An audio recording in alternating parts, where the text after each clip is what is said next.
Aujourd'hui, les amis, je suis avec Sybille, du coup, donc on s'est rencontrés à l'Irox. On était ensemble dans la team MyProtein pour le relais. Et du coup, aujourd'hui, on va vous parler un petit peu d'un sujet qui a touché Sybille il y a quelques temps, du coup, donc qui est du coup l'anorexie. Et le but, c'est de vous parler un petit peu de ce sujet-là, qu'elle vous partage un petit peu ses conseils, son expérience là-dessus.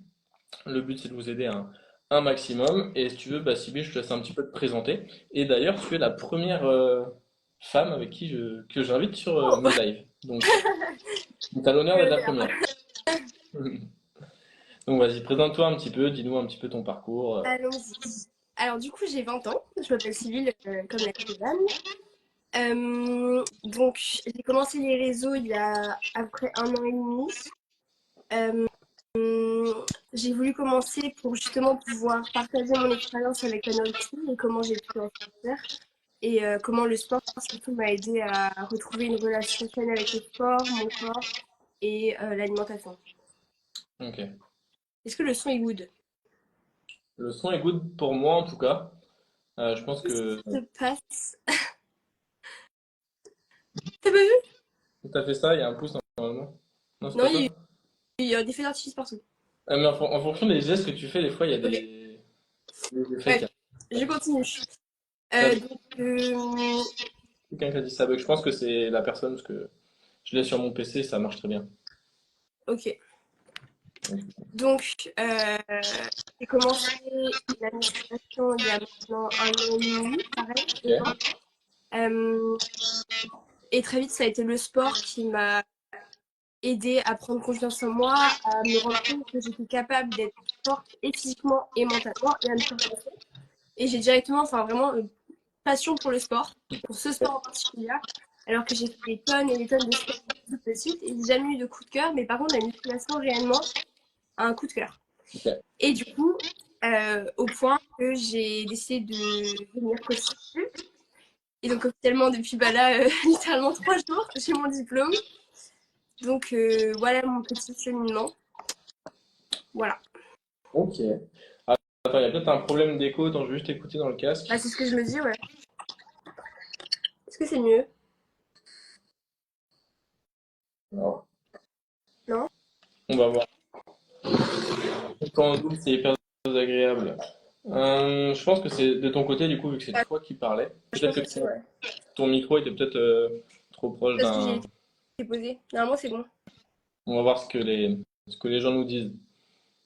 Je pense que c'est l'écho dans le tel de Evan. Il doit être posé sur la barre de son. Alors non, c'est pas posé sur une barre de Non, son, c'est mais sûrement moi. ouais, il est tout le temps posé comme ça, il n'y a jamais de problème. Je vais essayer un autre endroit. C'est moi. Normalement, c'est bon. Je vais réécouter. Oui. Il me semble que c'est bon, là. Ouais, ça m'a l'air d'être bon là, de ce Ok, que bah, j'entends. nickel. Je pense que c'est bon. Voilà. Donc, Ok. ok pour ta présentation. Est-ce que tu avais autre chose à rajouter ou est-ce que Bah, simplement, ma présence sur les réseaux, à la base, elle part vraiment de ce combat contre l'anorexie. Parce que ça a littéralement bah, pourri ma vie pendant presque 5 ans. Et Ok. donc, vraiment, c'est, bah, je pense, la cause qui me tient le plus à cœur. Enfin, c'est si je peux aider des personnes, et malheureusement, ça touche à une majorité de jeunes filles, mais aussi des garçons. Et si je peux aider un maximum à bah, surmonter ça, en partie avec le sport, ça serait un des plus beaux accomplissements que je pourrais faire. Voilà. Ok. Bah, ça va être le but de ce petit live qui sera d'ailleurs en replay sur YouTube. Et comme ça, ceux qui ne peuvent pas visionner en entier, vous pourrez le revoir sur YouTube. Et je tenais à faire un petit disclaimer, parce que rappelez-vous que tout ce que l'on va dire ici, c'est qu'un partage d'expérience, d'opinions et de conseils. Et ce live ne remplace pas le fait d'aller consulter un professionnel de santé spécialisé dans les TCA Complètement. pour vous faire accompagner. Et que ce live peut être un petit plus pour vous, mais ça ne remplace pas un, un accompagnement, un suivi avec avec un professionnel de santé. Bah tiens, il y a une question dans le chat, c'est ça a commencé comment ton anorexie? Et c'était une des questions que je voulais te poser, donc dis-nous un petit peu comment est-ce que ça a commencé et à cause de quoi. Comme beaucoup de personnes, ça a commencé par l'envie de perdre du poids. parce que toute mon enfance, j'ai subi énormément de moqueries sur mon poids, sur le fait que... Pourtant, j'ai jamais été en surpoids ou grosse ou quoi, mais j'ai toujours reçu des moqueries tout le long de mon enfance. Et en fait, j'ai grandi avec l'image que bah, j'étais beaucoup trop grosse et qu'il fallait absolument que je sois plus maigre pour être appréciée, pour me faire des amis, ouais, pour qu'on me donne de la valeur. Et donc, ça a commencé quand j'avais 14 ans, il me semble. Donc, j'étais en troisième, donc encore au collège. Et je me suis dit que bah, je voulais me reprendre en main, que je voulais enfin être bien dans mon corps, etc. Et donc, bah, à cette époque-là, je ne connaissais rien. Il y avait quasiment rien à l'époque sur les réseaux, etc.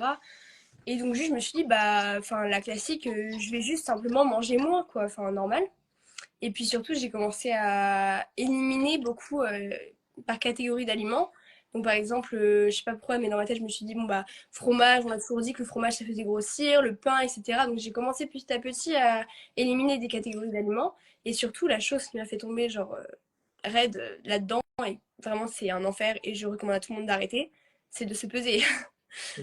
Euh, donc très vite, quand j'ai voulu commencer à perdre du poids, j'ai demandé à ma mère de m'acheter une balance.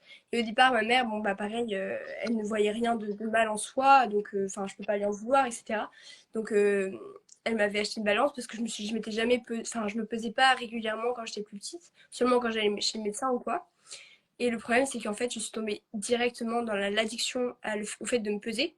Et donc j'ai commencé à me peser, bah allez, au début, allez, c'est 4 fois par semaine, puis ensuite 5 fois par semaine, 6, 7, puis ensuite c'est une fois par jour, puis ensuite c'est plusieurs fois par jour, ensuite c'est après chaque repas, avant chaque repas, enfin vraiment un truc de malade mental.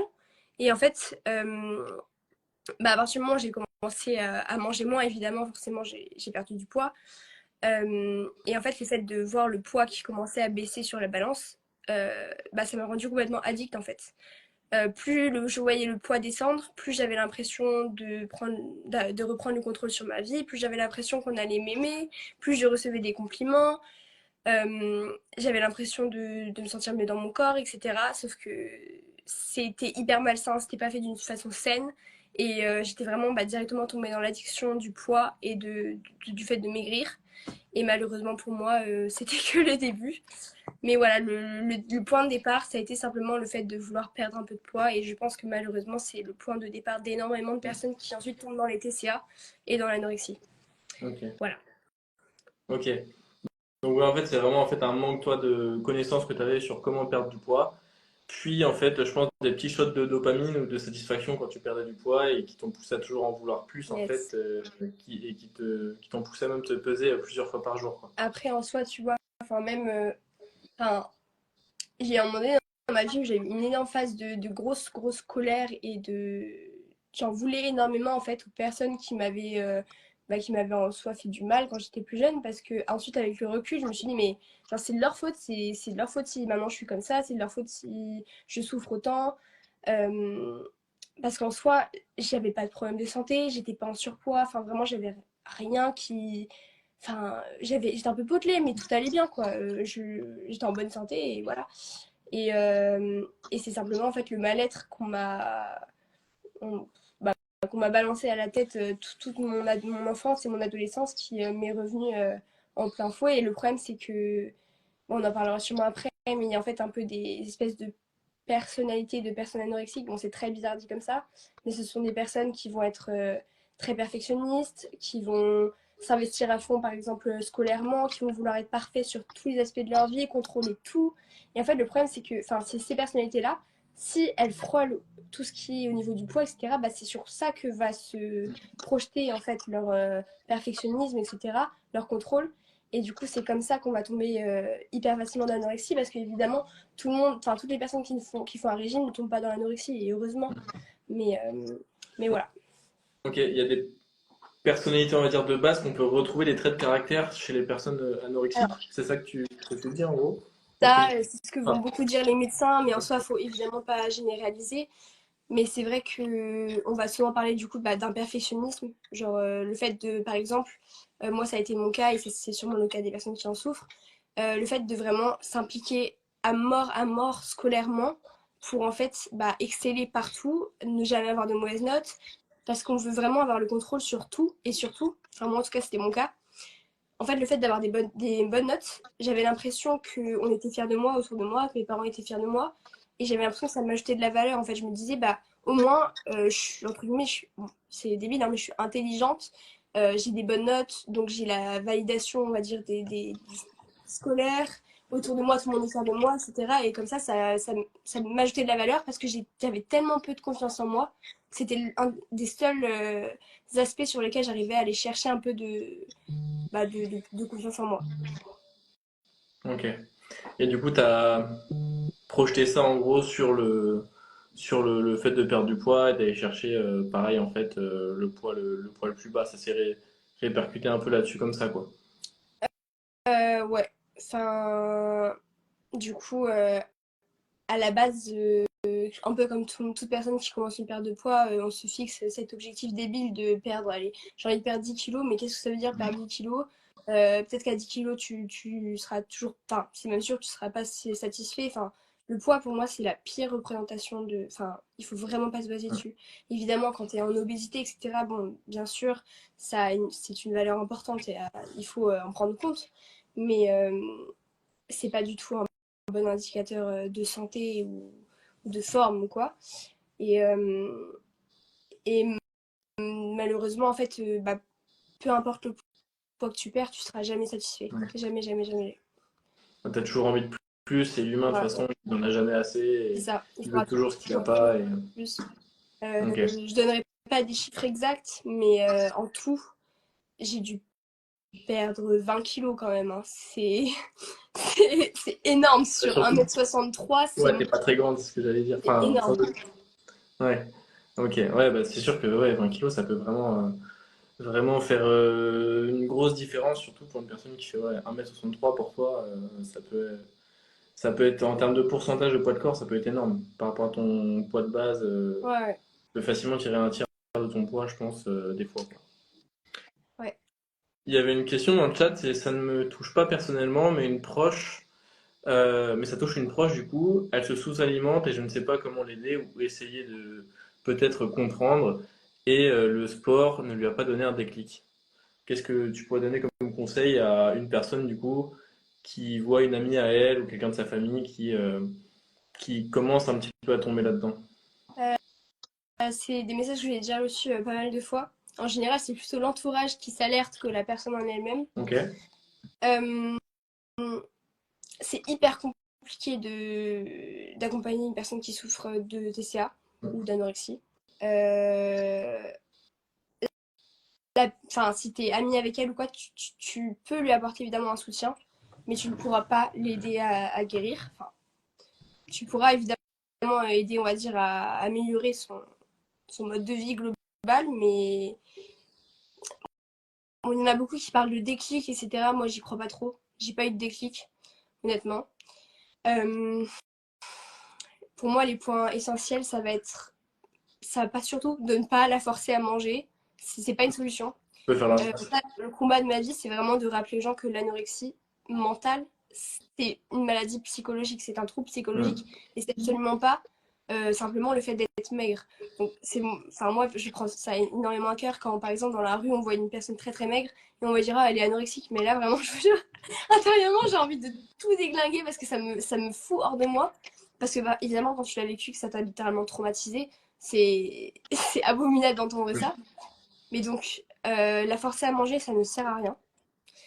Euh, il va falloir essayer vraiment de l'entourer dans le sens, il faut que passer des moments de vie entre guillemets normaux, comme des gens normaux. Aller au cinéma, aller, je sais pas, aller vous promener, faites des choses qu'elle aime, des choses qui vont lui changer les idées, ça c'est hyper important, des choses qui vont lui changer les idées, donc des choses qui n'ont rien à voir avec l'alimentation, le sport. Donc limite, on passe à l'extrême, mais même une promenade, ça peut être vraiment trop.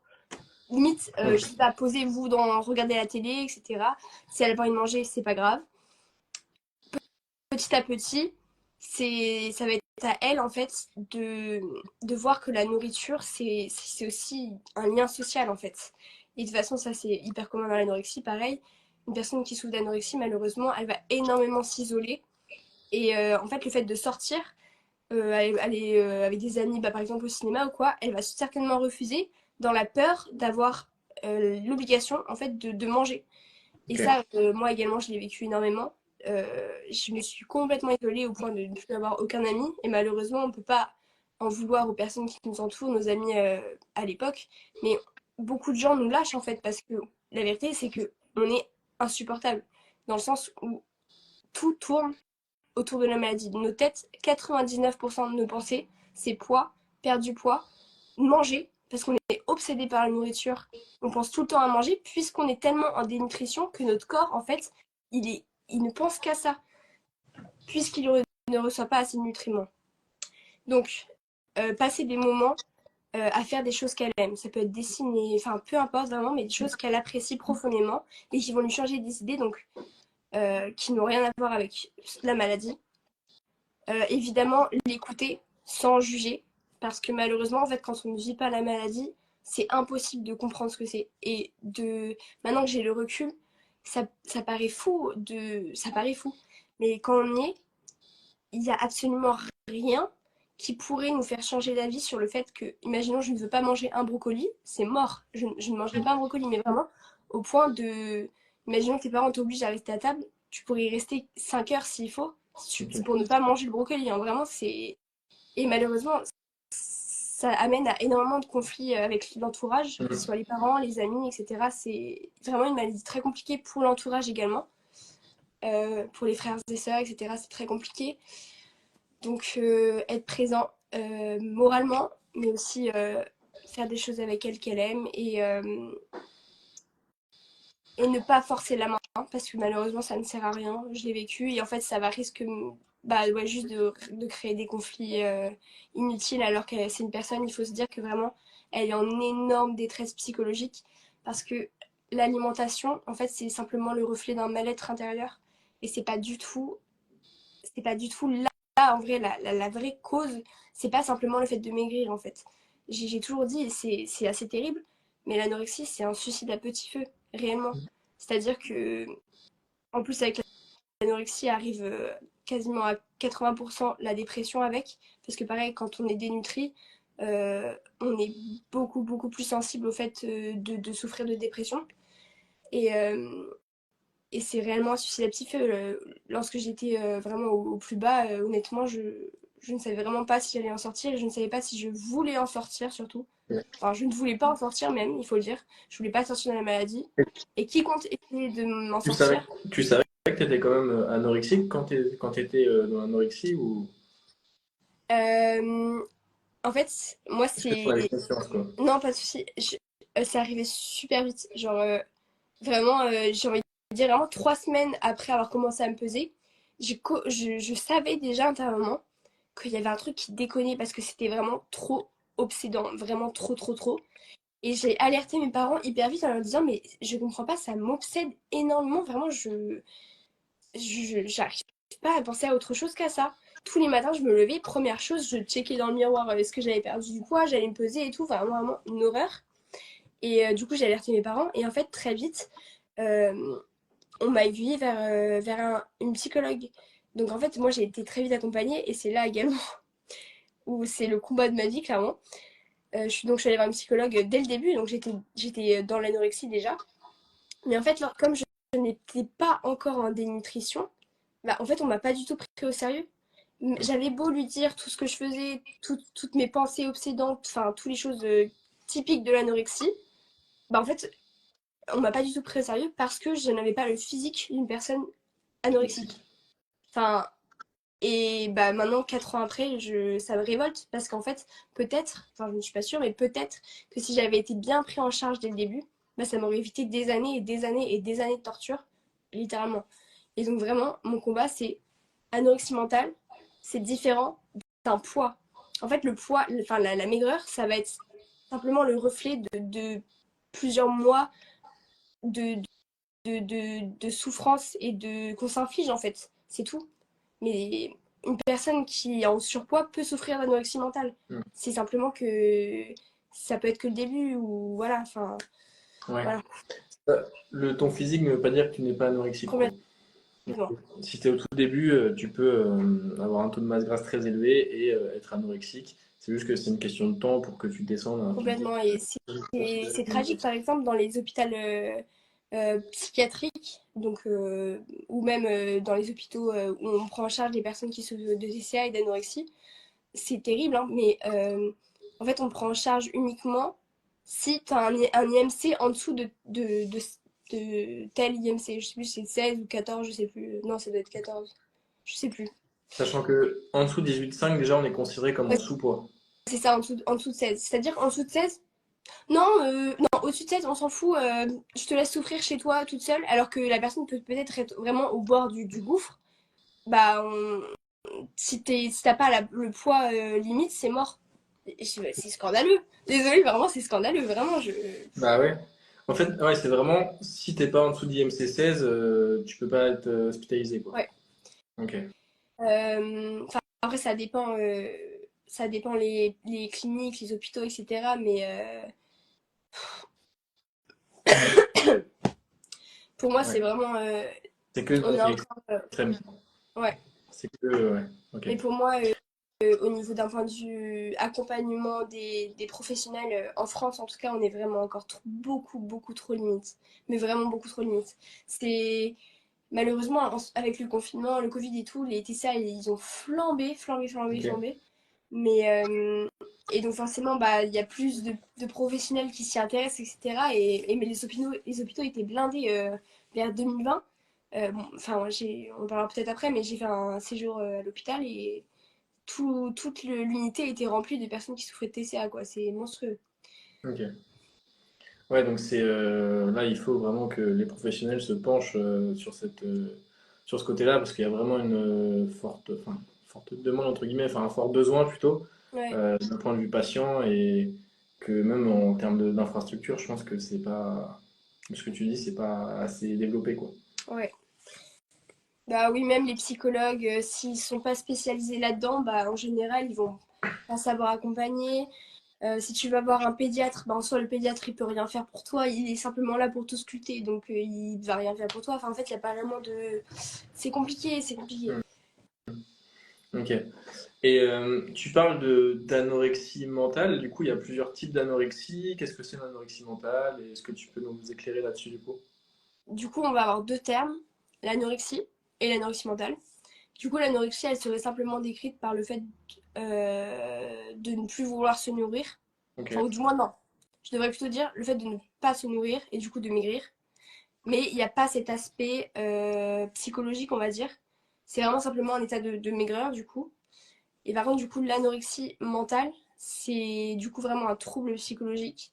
Donc avec une obsession au fait de maigrir, une obsession au poids et à l'hyper-contrôle avec tout ce qui est autour bah, du poids, de la maigreur et de la nourriture. Voilà. Ok.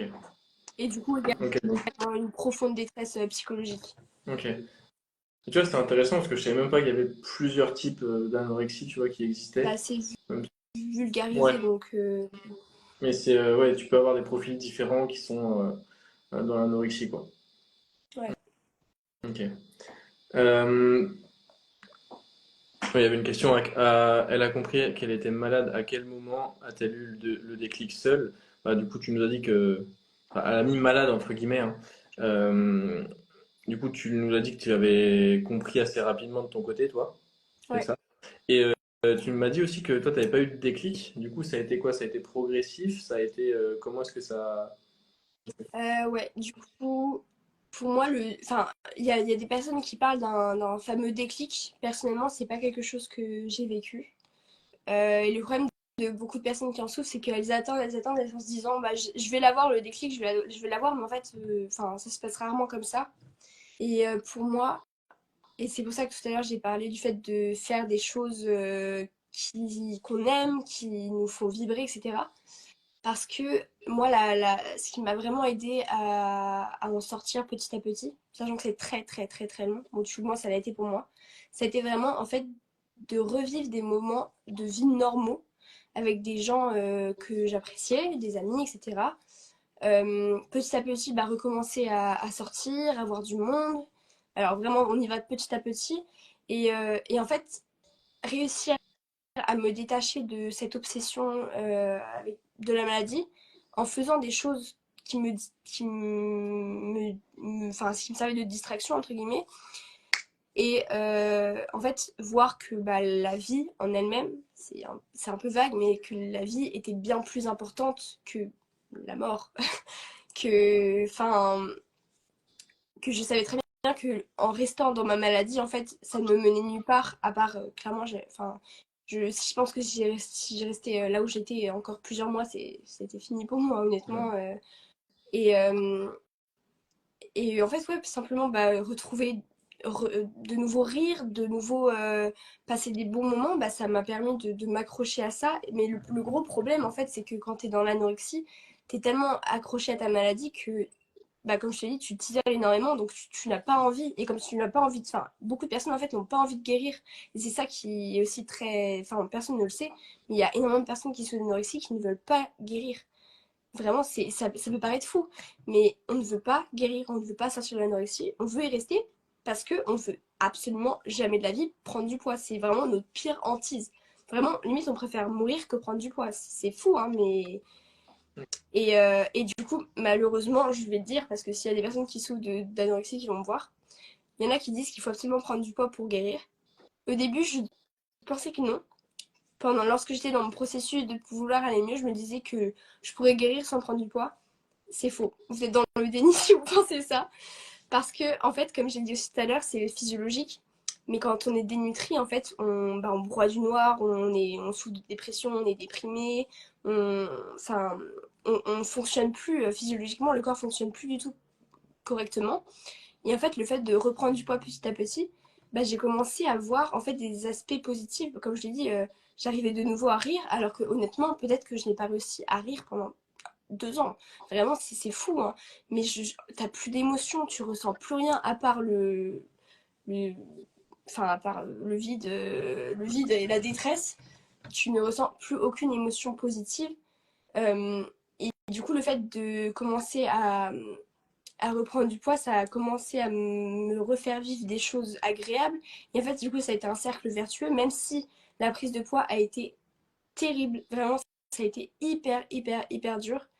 Et c'est là où le sport, moi, m'a aidé à petit, bah, pareil, le voir d'une autre façon que simplement brûler des calories, mais le voir d'une façon, et particulièrement du coup la musculation, comme vraiment le fait bah, de construire du muscle et de me sentir plus forte. Et en même temps, je commençais à, première fois de ma vie, apprécier mon reflet dans le miroir et de plus en fait bah, me concentrer sur le poids, mais de me concentrer bah, sur mon état général et comment je me sentais et, euh, et de voir oui que j'étais beaucoup plus forte, que je pouvais faire beaucoup plus de choses, que petit à petit je retrouvais la santé, que j'avais retrouvé mes règles, que mes cheveux repoussaient, etc. Enfin, en fait, ça a été un cercle vertueux parce que, bah, comme j'ai dit, quand tu souffres d'anorexie et que tu es dans un stade très grave, tu te dégrades complètement et tu deviens, bah, t'es desséché, quoi. Enfin, c'est littéralement, tu perds tout, les ongles, les cheveux, tu, ça peut même aggraver ta vision,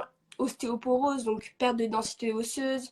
Enfin, t'es littéralement une feuille que tu peux casser en 2 secondes, littéralement.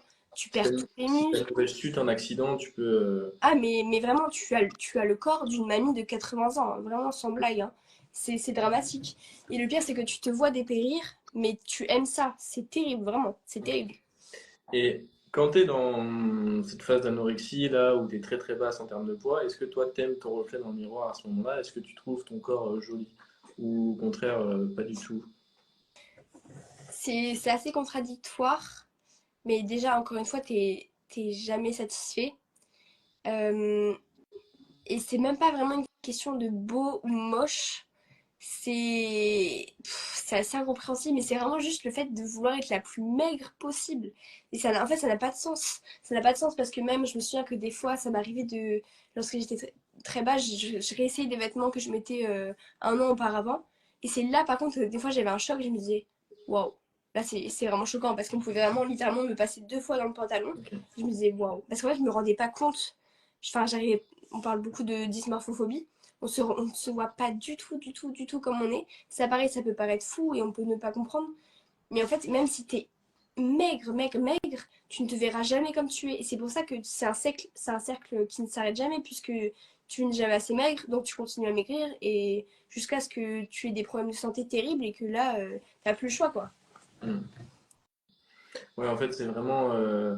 Ouais, et il y a aussi ça dans le cas inverse pour les bodybuilders qui sont ultra musclés et qui se voient pas du tout musclés. Et il y Ouais, a ça dans beaucoup de choses. Mais ok, donc ouais, c'est même en fait. Même quand tu es en fait dans cette phase d'anorexie, tu te dis, même sachant que tu es déjà très très basse en termes de masse grasse, que tu te dis que tu pourrais encore aller chercher mieux, ouais. quoi. Alors que tu sais au fond de toi que c'est pas bien, quoi. Oui, enfin, en fait, tu le ferais vraiment, mais au- peu importe si tu sacrifies ta santé, en fait, tu t'en fiches, tirer au bout. Mais le problème, c'est que tu arriveras à un stade où tu te rends compte qu'il n'y a pas, enfin, ça ne mène à rien. Mais parfois, ça peut prendre des années et des années et des années à arriver, malheureusement. Et c'est pour ça qu'il y a aussi beaucoup de personnes qui en décèdent aussi, hein, mais Mm. voilà. Ok. Et est-ce que tu as des pourcentages un peu sur ces maladies? Est-ce que tu sais un peu si tu as combien de pourcentage de personnes qui souffrent d'anorexie meurent? Est-ce que tu sais si ça touche un certain pourcentage de la population ou même des TCA en globalité? Est-ce que tu as des chiffres là-dessus ou des chiffres que tu pourrais trouver, que tu trouves intéressant de partager? J'avoue que j'ai pas de chiffres précis. Après, je te parle simplement de mon ressenti et de ce que je vois aussi beaucoup sur les réseaux. Mais c'est vrai que moi, je trouve que depuis bah, ouais, 2020, depuis le confinement, ça a vraiment explosé. Et sur les réseaux, c'est beaucoup plus bah, affiché, entre guillemets. Et, et sinon, bah, on va parler aussi souvent de qu'il y a beaucoup plus de jeunes filles qui souffrent que d'hommes, mais du coup aussi, ça, pareil, c'est un cercle vicieux parce qu'en fait, il y a quand même des hommes qui en souffrent. C'est juste que c'est tellement stigmatisé que c'est plus, enfin, ça touche plus les femmes que du coup, ils ont encore plus peur d'en parler. Et du coup, pareil, c'est un cercle vicieux. Et bah, forcément, on- voilà, on a le cliché de l'homme viril, etc. Donc forcément, si, enfin, c'est encore plus compliqué pour eux Mm. d'en parler. Et puis, sinon, au niveau des taux, on va dire, de suicide, en fait, du suicide, pardon, de mort, c'est justement, c'est que, en fait, je peux pas te donner de chiffres, j'ai pas envie de dire des bêtises, mais je sais qu'il y a beaucoup plus de personnes, en fait, qui meurent en se suicidant parce qu'ils sont à bout, genre, Mm. psychologiquement, de la maladie et de ce que ça leur fait vivre, que vraiment, réellement, de l'impact physique, entre guillemets, de la maladie, même si, évidemment, il y en a et c'est dramatique. Bah, le cœur peut s'arrêter, problème au niveau des organes, si jamais il y a vomissement, etc. Enfin, vraiment, on s'esquinte. Et oui, imaginons une chute et voilà, c'est fini, quoi. Enfin, Ouais, tu te fais une fracture, ton corps il peut pas cicatriser ou des ouais, choses comme tu ça. cicatrise plus. Enfin, vraiment, c'est. Ouais, ok. Donc ouais, y a pas, tu connais pas de chiffres ou peut-être qu'il n'y a pas de chiffres de données, mais Il doit y en avoir, mais je ouais, t'avoue, là, je disais pas. ok, ok. Et tu dis du coup qu'il y a eu un boom au niveau du Covid, niveau 2020, des DCA. Selon toi, c'est dû à quoi? Bah, tu sais, pendant le confinement, t'as dû le voir, mais il y a eu forcément ce gros élan de vidéos. Bon, bah, le confinement, on va se reconcentrer sur nous-mêmes, on va à se mettre à fond au sport, prendre soin de soi et tout. Sauf qu'en fait, ça a été beaucoup poussé à l'extrême. Et puis, comme c'était une période, du coup, bah, les personnes n'étaient pas encadrées, entre guillemets. Et donc, bah, chacun faisait comme il voulait. Et parfois, bah, pareil, ça allait dans les extrêmes, dans le fait de. Tu savais pas comment manger, donc tu mangeais juste beaucoup moins, etc. Et bah, du coup, il y a, bah, comme moi, en fait, comme le fait de vouloir perdre du poids simplement, bah, ça partait à l'extrême directement. Ah, j'arrive tout de suite, il faut que j'aille ouvrir ma porte, je reviens tout de suite. Pas de souci. Pas de souci. Alors je vais checker le chat en attendant. Est-ce qu'il y a eu des questions?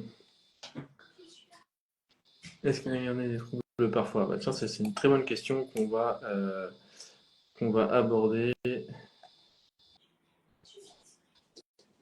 Tac, tac, tac.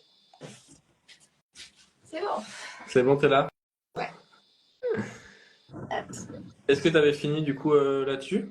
Sur Ah ouais. cette Ouais, ta ouais. phase? Ok, ok, ok. Et ouais, en fait, du coup, ça part un peu dans. En fait, c'est parti un peu dans l'extrême en mode un peu développement personnel, je vais me reconcentrer Mm. sur moi, reprendre ma vie en main, reprendre le sport. Et comme tout, quand c'est un peu mal fait, quand c'est fait dans l'extrême, bah c'est jamais bien. Et derrière, au final, bah, tu pars avec des problèmes en fait, qui étaient. En fait, tu finis pire qu'avant, quoi. Ouais, complètement.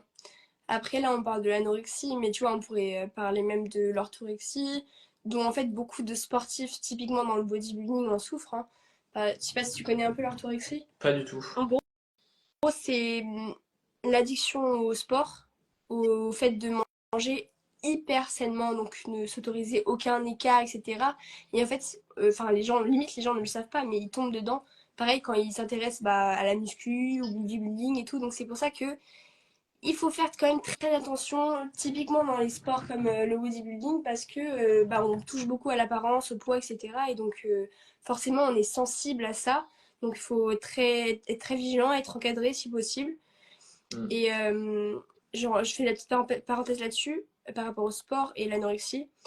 Ne faites pas du sport, s'il vous plaît, si vous êtes encore en dénutrition. Vraiment, je mets le point d'appui là-dessus. Parce que de toute façon, si on est enfin, si les personnes sont suivies par des professionnels de santé comme pédiatres, etc., ou médecins, ils vont être interdits de faire du sport. Ça a été mon cas, hein. Et en fait, le problème, c'est que à la fois, c'est un cercle vicieux puisque tu fais moins de sport, donc tu as moins tous les bienfaits physiologiques aussi, donc évidemment, tu tombes encore plus dans la dépression, etc. Mais en même temps, c'est indispensable parce qu'on risque, enfin, c'est beaucoup trop dangereux en fait de faire du sport, donc c'est pareil, c'est très compliqué à encadrer. Mais il ne faut pas voir, ça je mets ça, parce que moi je parle de ça tout le temps, mais il ne faut pas voir la musculation comme une porte de sortie de l'anorexie. Ça n'est pas le cas, hein. Ça n'est vraiment pas le cas. Euh, c'est un outil qui peut aider, mais uniquement déjà si vous avez retrouvé la santé, et c'est indispensable. Je n'ai pas recommencé la musculation lorsque j'étais en dénutrition, là. Impossible. Impossible. D'abord retrouver un minimum de santé, et ensuite peut-être lancez-vous, mais et encadrez, encadrez s'il vous plaît. Ouais. Ouais, en fait, la balance bénéfice-risque, quand tu es dénutri, tu as beaucoup plus de risques que de bénéfices en fait Tu, à faire du sport, quoi. tu peux pas. Puis en plus, quand tu souffres d'anorexie, le moindre mouvement, directement, tu mets ça en lien avec le fait de dépenser des calories et c'est. Enfin, c'est pas du tout ça en fait. Pas du Ouais. Ouais, tu te dis, ouais, là, je vais faire tant de minutes de sport, ça va me faire brûler tout. tant de Ouais, calories. ouais, ouais. Ouais, t'es vraiment là-dedans dans l'extrême d'un point de vue comptage de calories et tout. Toi, tu comptais tes calories quand tu étais dans cette phase d'anorexie ou juste peut-être tu pesais ce que tu mangeais ou tu faisais juste manger moins Bah, en fait, assez. Enfin, c'est assez rare, j'ai l'impression, mais pas du tout. Enfin, je comptais pas du tout mes calories. Alors, enfin, je connaissais les calories de tous les aliments possibles et imaginables, mais j'ai jamais calculé non-stop. Puis en fait, ça, pour le coup, ma maman a vraiment guetté ça, parce que les rares fois où j'ai essayé, elle m'a volé la balance des mains. Elle m'a dit non, c'est mort. Mais par contre, malheureusement, enfin, je ne me nourrissais plus que de légumes, hein, littéralement. Je mangeais plus de protéines, plus de glucides, plus de lipides, surtout pas de lipides. Je mangeais que des brocolis, des courgettes, quoi. Enfin, voilà. Ouais, Globalement, c'est ça. t'as supprimé, t'as diabolisé des familles Ah d'aliments oui, et de ouais, carrément. macronutriments. Carrément. Ouais. Et pour le Euh, rappel, je pense que beaucoup de personnes qui sont anorexie suppriment les lipides parce que c'est le macronutriment le plus énergétique. complètement. Alors que les lipides, d'un point de vue, bah, si tu veux avoir un bon système hormonal, bah, c'est ultra important. Enfin, il y a plein d'autres bienfaits, bon système cardiovasculaire et tout. Et en fait, si tu supprimes tes lipides, bah, derrière, d'un point de vue santé, c'est Ah catastrophique. ouais. Mais en soi, enfin, tu ne peux pas vivre, être en santé si tu supprimes un macronutriment. C'est impossible. Mm. Les lipides, comme tu l'as dit, pour tout ce qui est hormonal, c'est indispensable. Santé cardiovasculaire, c'est indispensable. Mais imagine-toi un peu l'impact si tu supprimes les protéines. Ouais. Imagine-toi. Je te laisse imaginer, mais vraiment, c'est-à-dire que vraiment, tu n'as plus aucun muscle. Mm. Mais vraiment, sauf que les muscles, bah pareil, ça entraîne aussi tout ce qui va être autour de l'ostéoporose. Parce que quand tu as la tension, enfin bref. Mais du coup, ça va impacter ta densité osseuse. Et si t'as pas de densité osseuse, Ouais. voilà, tu te Ouais, casses. ouais. Euh, et, euh, et puis oui, pareil, tu vas perdre à mort tes cheveux, à mort, à mort, à mort. Vraiment, j'avais trois poils sur le caillou Mm. quand je souffrais d'anorexie. Les ongles, Et les pareil, autres aussi, ouais. les ongles ils se cassent. Tous les poils, la pilosité. En fait, non, c'est contradictoire. Tu vas par exemple perdre, désolé, c'est un peu trash, hein, mais tu vas perdre tous les poils, on va dire, bah, liés aux hormones, donc les aisselles, plus bien, etc. Par contre, à l'inverse, et ça on en parle très peu, tous les poils au niveau des bras, surtout les bras, les jambes, en fait, ça va exploser.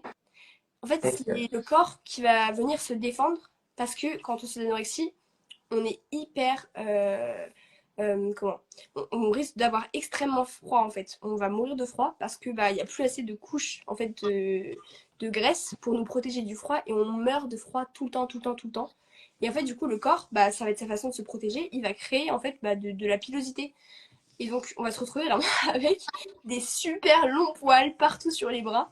Mais ça personne n'en parle non plus, t'inquiète pas, Ok, hein. super intéressant. Ça, je le Non, savais il y pas a du tout. plein de choses qui sont pas du tout.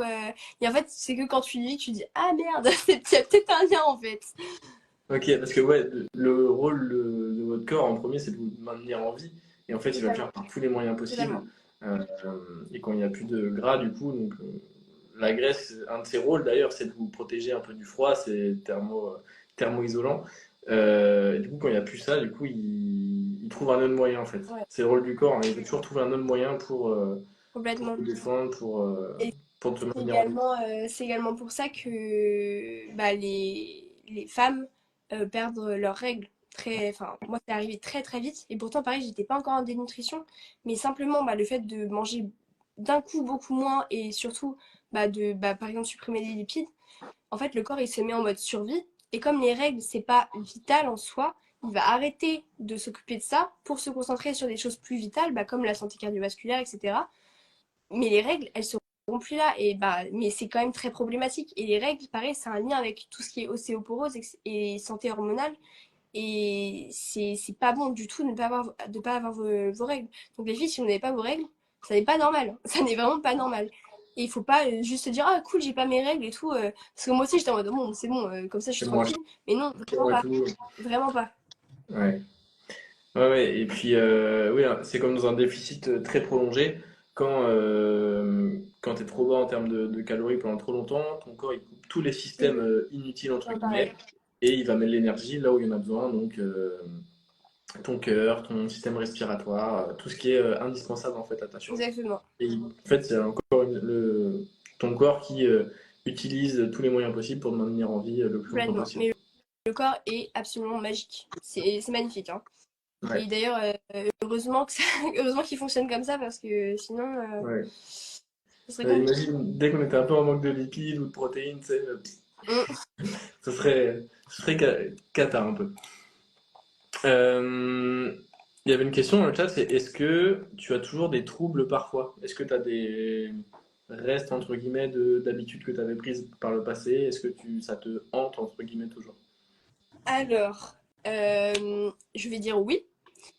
Alors évidemment, pas dans l'extrême. Ce que je dis souvent, c'est que ça m'arrive encore d'avoir des pensées de personnes qui souffrent d'anorexie, dans le sens, je vais beaucoup culpabiliser si je mange quelque chose qui me fait un peu peur, qui est pas dans mon alimentation habituelle, qui est plus grasse, etc. Je vais quand même avoir ces pensées, oh là là, je vais grossir, etc. Ça m'arrive encore d'avoir ces pensées qui viennent et c'est très envahissant. Mais la grosse différence, c'est que je sais que ces pensées elles, elles disent de la merde, clairement.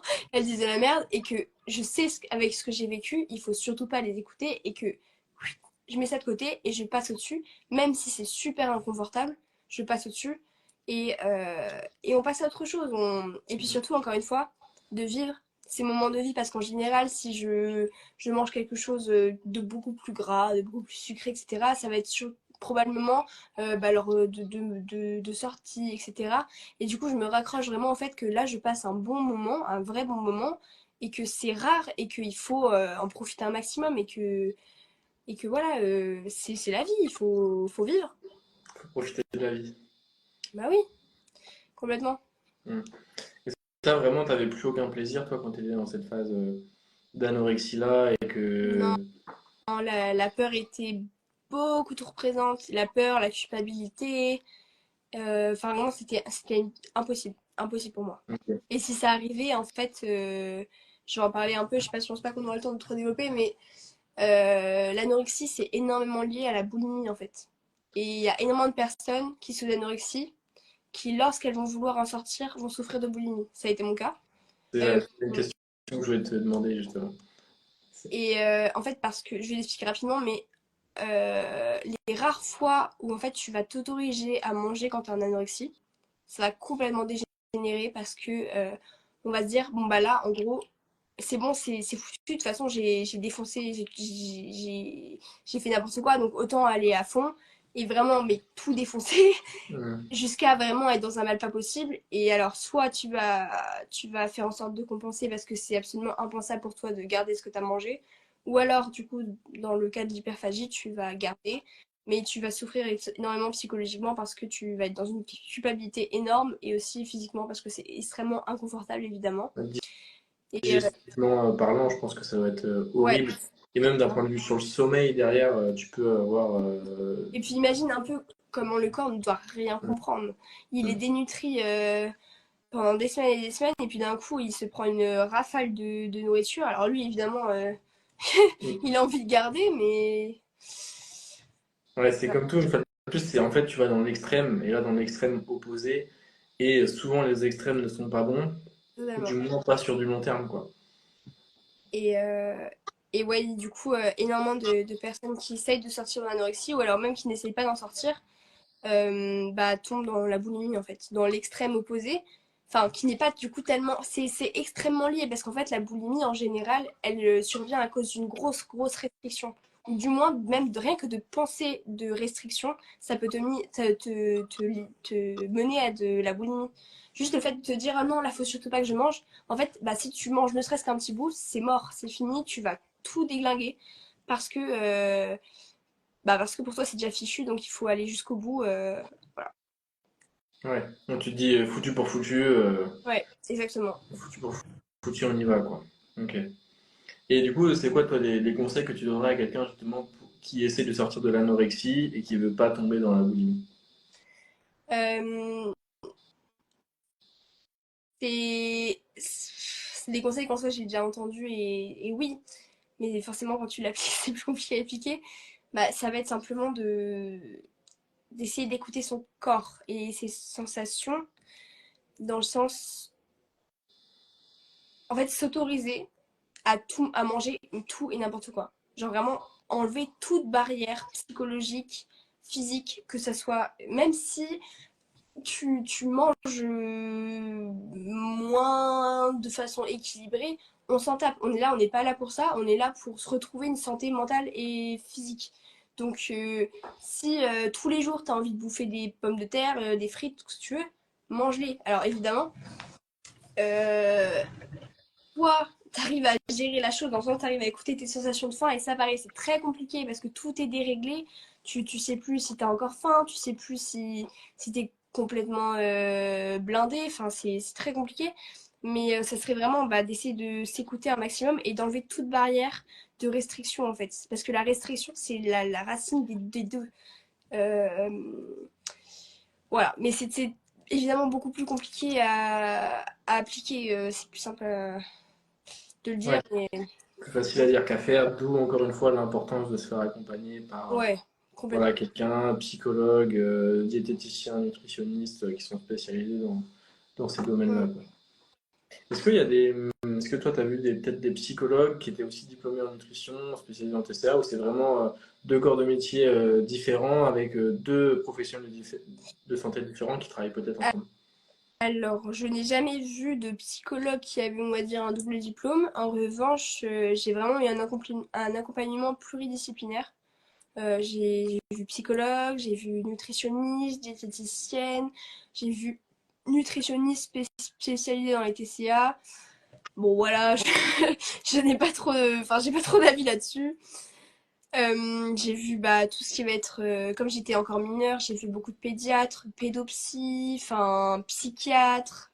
Vraiment, j'ai eu la totale, la totale. Ouais. Et malheureusement, je n'ai pas trouvé la perle rare qui m'a aidée. J'ai dû un peu me démerder toute seule, je vais pas mentir. Mais, euh, mais c'est quand même important de se faire encadrer. Très important même parce que, imaginons, je ne serais jamais allée à l'hôpital et je ne me serais jamais fait encadrer par des professionnels de santé. à tout moment, il aurait pu m'arriver un truc gravissime parce que j'aurais déconné bah, en allant, je sais pas, aller courir 2 heures dans le froid. Enfin, voilà, je sais rien, mais c'est quand même très, très important. Et puis, ça permet quand même, eux, enfin, ils vont pouvoir te guider vers d'autres professionnels de santé qui pourront peut-être t'aider, comme voilà, psychiatre, psychologue. Je sais que moi, du coup, malheureusement, en termes de psychologue, bon, bah, j'ai jamais trouvé une personne qui m'a vraiment aidée. Évidemment, ça fait du bien de parler, etc. Mais ça m'a jamais apporté un déclic.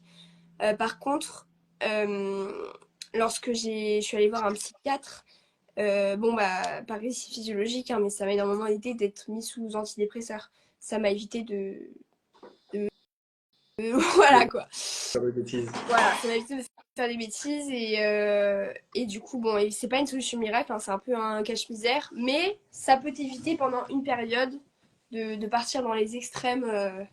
Voilà. Une petite aide, un petit soutien, quoi. Oui, oui, et puis même, c'est important de savoir et de sentir que tu es encadré et que les gens bah, savent et qu'ils peuvent faire attention à toi, etc. Et ouais, Mm. Et pour revenir sur le premier point que tu as dit dans la vidéo, en gros, d'être entouré quoi, de personnes, de ne pas rester ouais, seul parce que tu es dans ces complètement. difficultés. Il faut parler, il faut parler, il faut parler. Même si malheureusement, moi pareil, j'ai eu beaucoup de chance. J'ai une famille hyper compréhensive, j'ai des proches hyper présents, mais c'est pas la chance que tout le monde a. Et si c'est pas vos amis, si c'est pas vos parents, bah allez voir un psychologue, mais pas rester seul, surtout pas rester seul. Heureusement, moi enfin, heureusement, on m'a accompagnée, j'étais tellement bien entourée parce que sinon, honnêtement, ça aurait été tellement plus dur. Mm. Ok. Ok, ok. Il y avait un petit commentaire, c'était trop fier de voir ton évolution, Sybille, de Hum, Laetitia.namian. Je sais pas si c'est une personne que tu connais. hum, je crois. Au lycée, il me semble. Incroyable. Ok. C'est trop gentil, merci beaucoup.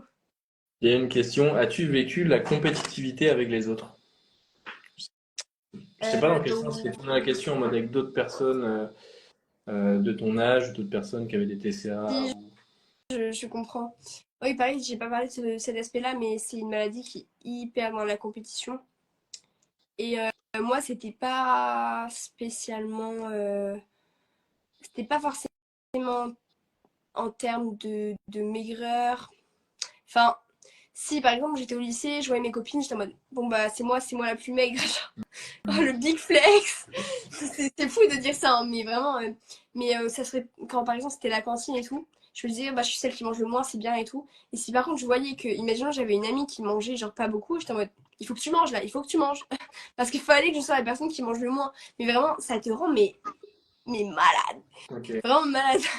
En fait, Maintenant, j'en parle avec le sourire et j'en rigole, mais quand tu y es, c'est affreux, hein. C'est vraiment affreux. fait la compétition avec d'autres personnes sur des choses que les autres personnes ne trouvent pas que c'est de la compétition, où il n'y a Oui, pas, où il y a complètement. pas lieu d'être en fait. Et, et là, j'ai parlé d'un truc, alors c'est hyper, pareil, c'est trash. Et je sais très bien que s'il y en a qui souffrent de TCA, qui voient ça, ils vont comprendre. Mais en fait, quand je souffrais d'anorexie, euh, déjà, bah, comme je te dis, t'es obsédée par la nourriture. Et en fait, du coup, je préparais toujours les repas pour ma famille et tout. Tout le temps, tout le temps, tout le temps. Donc, j'étais tout le temps à la cuisine, en train de préparer les repas, ou faire des gâteaux et tout, parce que je me disais, là, je leur fais à manger. Donc, je vais les rendre gros, et moi, je serai la plus belle. Non, mais c'est fou à dire, vraiment, c'est fou. C'est insane. T'allais vraiment dans cet extrême-là en fait, en Ah, mode. mais. Et je te jure que, enfin, vraiment, tu tombes dans des extrêmes, mais c'est affolant. Vraiment, c'est. T'as envie en fait que les autres soient plus gros Ouais. pour paraître encore Ouais. plus maigre à Et côté de ces personnes-là.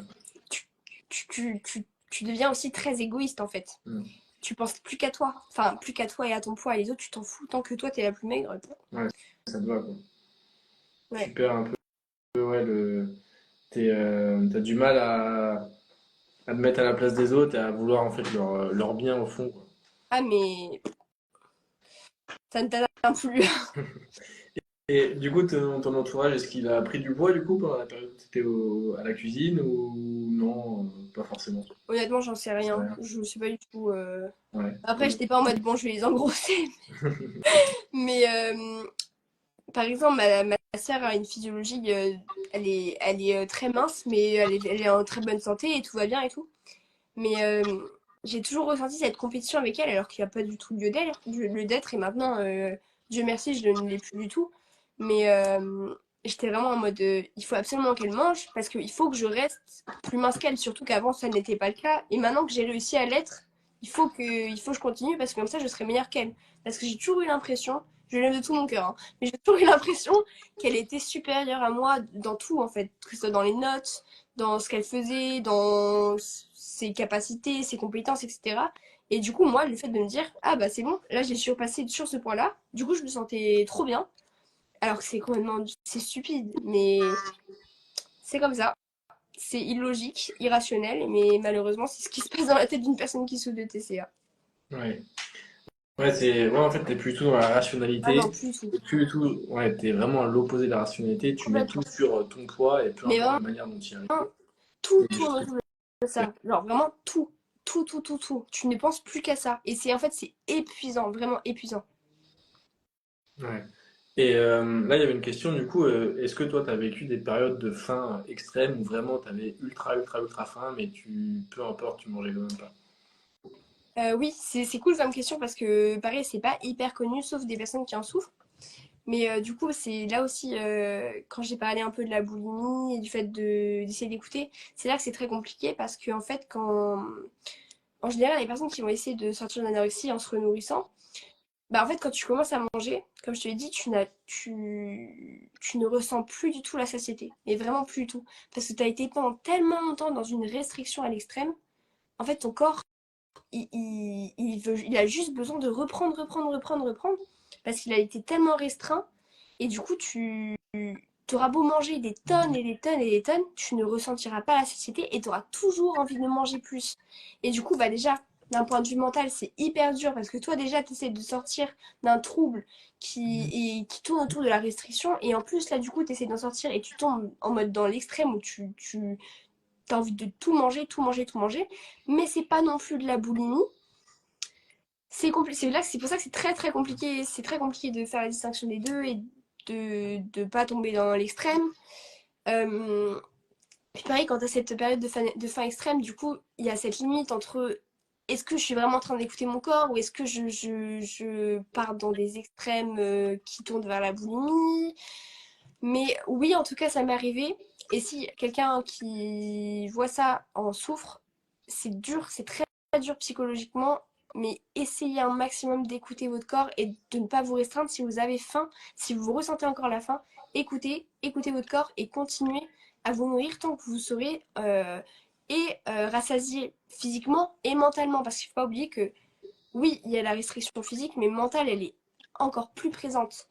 Et malheureusement, la restriction mentale, elle sera satisfaite uniquement lorsqu'elle aura bah, suffisamment mangé. Donc essayez un maximum d'écouter votre corps, même si c'est très compliqué d'un point de vue de la culpabilité, je sais. Et arrêtez de vous peser, s'il vous plaît, vraiment arrêtez de vous peser. Vraiment, je vous jure, moi, mes parents, quand j'essaie de m'en sortir, ma mère, elle a vraiment littéralement caché ma balance, hein. Mes parents cachaient les balances dans ma maison. C'est-à-dire, je ne savais vraiment pas où j'étais. Parce que, pour vous dire, vraiment, au point où t'es quoi dans ma boule, même s'il avait caché, j'étais allée chercher partout dans la maison, hein. C'est T'avais fou, fait hein. les moindres recoins, Ah, quoi. mais vraiment, hein. Et du coup, tu savais où elle était cachée, et quand ils étaient pas là, tu la sortais et tu Ouais, la recachais, quoi. ouais. Et le pire, c'est que des fois, ils avaient cramé que je l'avais sorti. Et du coup, ils recachaient à un autre endroit, mais Tu moi, retrouves. j'étais terrible, hein. Ils ont pas été au point de, je sais pas, casser la balance, la vendre ou Euh, la donner non, mais ça, par contre, ils avaient vraiment trouvé des bonnes cachettes à la fin. C'est-à-dire vraiment, enterrée dans le jardin, limite, quoi. Non, mais un point, genre vraiment enfermé à double tour dans un placard, oui. Ouais. C'est fou, hein. C'est fou quand tu penses. Ouais, c'est vraiment. En fait, rien pouvait t'empêcher de le trouver, quoi. Ouais. Ok. Mais oui, en tout cas, si je veux parler d'une chose qui m'a vraiment aidée, ça a été d'arrêter de me peser. Donc vraiment, si je dois donner un outil essentiel dans le fait de guérir, jetez-moi votre balance, s'il vous plaît. Mais vraiment, ne montez plus jamais sur une balance. Et moi, ça fait... Enfin, ça m'est arrivé de devoir me peser de façon occasionnelle bah, pour des trucs médicaux et tout. Mais sinon, à part ça, je ne me pèse plus du tout. Et qu'est-ce que je me sens allégée psychologiquement. Et en fait, quand tu te rends compte au fur et à mesure, tu vas te réguler toute seule en fait. Tu vas retrouver les signaux de faim, les signaux de satiété aussi. Et tu vas juste en fait, bah, retrouver une, une faim et des signaux normaux et petit à petit, ça va se réguler.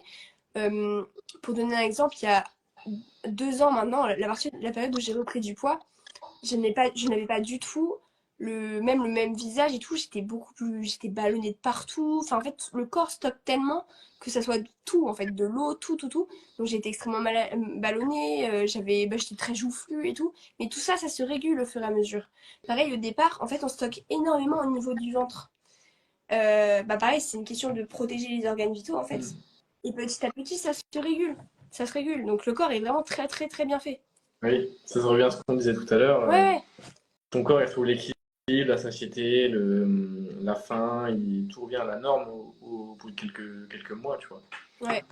Mais c'est pas facile psychologiquement, il faut s'accrocher. Mais ça vaut le coup. Hmm. Il y a une personne, Camille, du coup, ça a débuté à cause de quoi? Du regard des autres, des garçons, de la famille. Donc, de ce que tu as dit au début du live, c'était un peu le regard des autres au collège, je crois que tu as dit. Ouais, c'est ça. Au collège, donc c'est essentiellement du coup des autres personnes que tu avais dans ton collège. Est-ce que c'était garçons, est-ce que c'était filles, est-ce que c'était les deux, est-ce que c'était Euh, d'autres personnes C'était encore que ces personnes? beaucoup les garçons. Très méchants. Les garçons très très méchants. Ouais, du coup, collège, mais même en primaire, c'est ça qui est assez fou. Et sinon, les remarques, bah, vous savez, les grands-parents, etc. Justement, bah, qui me comparaient beaucoup à ma grande sœur qui était très mince. Et moi, ça me blessait, mais énormément. Ou même, bah, parfois, les frères qui veulent être taquins, mais en fait, ça te blesse énormément, mais ils peuvent pas le savoir. Et encore une fois, tu peux pas vraiment leur en vouloir. Mais voilà. Et puis, en fait, ça a été plein de petits. Enfin, énormément de critiques petit à petit. Ça a cumulé jusqu'à temps que bah, ce soit la gourde qui a fait déborder le vase et c'était plus possible pour moi. Ok. Donc c'est un mix en fait de plusieurs remarques de plein de personnes différentes. Est-ce qu'on pourrait du coup, je pense qu'il y a aussi des personnes du coup, qui souffrent d'anorexie qui sont en fait à la base juste harcelées peut-être Ouais, par d'autres personnes. complètement. C'est un peu lié les deux aussi quoi. Complètement. Après, en soi, il y a énormément de causes différentes. Hmm. Euh, Évidemment, bah ouais, le fait d'être harcelé, ça joue. Il y a aussi, c'est assez terrible, mais les personnes qui souffrent de viol, c'est assez commun que après elles tombent dans l'anorexie.